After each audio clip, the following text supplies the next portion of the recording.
Hi everybody, Taylor Caprara here with Evans Mills Raceway Park. Tonight we're getting up to speed with driver the number 14 Legends Modified, Coleby Felber. Coleby, how are you tonight, buddy? Good. Well, you came in with your fire suit on and a cowboy hat, so I gotta know what's going on with the cowboy hat. Well, my nickname is the Cowboy. I've been called that ever since I came from quarter midgets, since I was about 7, and I always just showed up at the track with cowboy boots on and a cowboy hat on. So awesome. So you just kind of inherited that name. Totally makes sense, right? So quarter midgets. Did you race anything besides the quarter midgets in your past? I raced a Bandolero. Okay, great. Now, where are you from, Coleby? Lafayette. It's about a 2-hour drive. So I take it you raced the quarter midgets at the Syracuse track, correct? Yeah. Okay. What about the Bandolero? Where do you go for that? When we were racing the Bando, Evans Mills had a series for it, so we just raced that for about a year or 2. Great. I take you like the legend the best. Okay, great. Big plans in 2020, doing anything in the off season to get prepared for your 2020 race season? Just to shake the rust off, I usually do iRacing, so it has Legends in it, so yeah, basically absolutely. Same feel. Yeah, absolutely. You can actually learn a lot from it. It's not like a video game, it's more of a simulator, as I like to call it. But so you do the iRacing in the wintertime. Any work getting done to the car? Yeah, we usually strip it down just to just go through everything and replace rods and stuff like that. It's all bent. Okay. So you're sticking with the same car, just replacing the wear and tear items, I should say, right? Mm-hmm. Okay, great, great. You obviously have a big crew behind you. I see your father came with you tonight. Let's talk about some of the help on your car. He usually does like a lot of the promotion and stuff. Same with my grandma. He's teaching me a lot about setup and stuff, and he usually does the gas, and I usually do the air pressures and all that. So it's pretty, I don't know what you would call it, but we're always rushing in the pits to get ready for the heat race. Absolutely. Well, let's be honest, it's a lot of work just in between a practice session to a heat race to your main event. So totally understand that. Any plans in the future besides the Legend? Down the road, is it something that you want to stay in the Legends for a few years, or are you thinking you want to go up to an asphalt modified? We're thinking about a late model, but it's all comes with money and seat time and all that. So yeah, absolutely.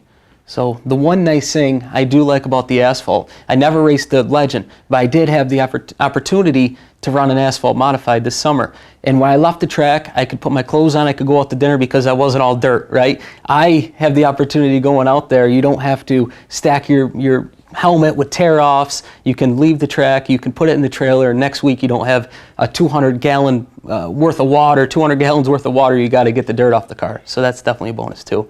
Now, any sports? I understand you're still in school, so you must play some sports in the wintertime? Just skiing, but it's not really, it's just a little hobby that I do. Absolutely, absolutely. So obviously some preparation goes in each and every week. I understand that you must do something to get your body to be in shape for each and every race. Yeah, just my New Year's resolution is 50 push-ups each day. I haven't lost that yet, so. Well, that's good. That's good. My little brother, he's starting to race asphalt this year, and we actually, in fact, took him out to a practice session at Evans Mills right before the snowfall. And he came in after running 20 laps, and he had to pull off the track because his legs were killing him. He said his legs, his arms. So obviously, a lot off the camera that people don't know what goes in to being in that cockpit each and every Saturday night. So, any go-kart experience in the past? Not really. Just maybe at the mall. Obviously, being at the age you're at, you're very successful in the sport. What kind of advice could you give to the younger drivers that are up and coming through? Probably start in something your size and your skill level, and then work your way up from there is probably the best advice that I can give. Yeah, I totally understand that. All throughout my racing career, I started in the go-karts and I went to the mod lights, and my father always made us kids, my brother and I, always had to graduate each class. So you know, when you get to that premier class, when you get up there, you really feel accomplished that you come up through the rankings and you've gotten through them all and graduated them. So tell us about why the number 14. I've always been inspired by Tony Stewart, and he's been my favorite driver for years. I actually have WWTSD on my dash. It's what would Tony Stewart do? So every time I'm racing, I look at my dash and think, what would Tony Stewart do? Yeah, I can definitely refer back to that. So I understand this summer you had a little accident at the track, resulted with a broken arm or wrist. Wrist. Tell us a little bit about what transpired that night. We went 3 wide through the corner. Actually, on the way here, we were talking about it.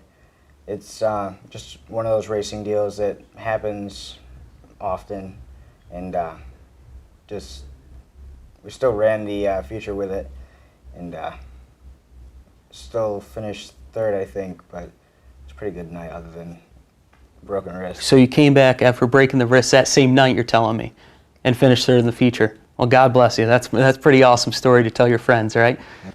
Any sponsors you'd like to thank, Coleby? We have T. Shaw, Edgar Trucking, Wendy's, Van Tassel Towing and Recovery.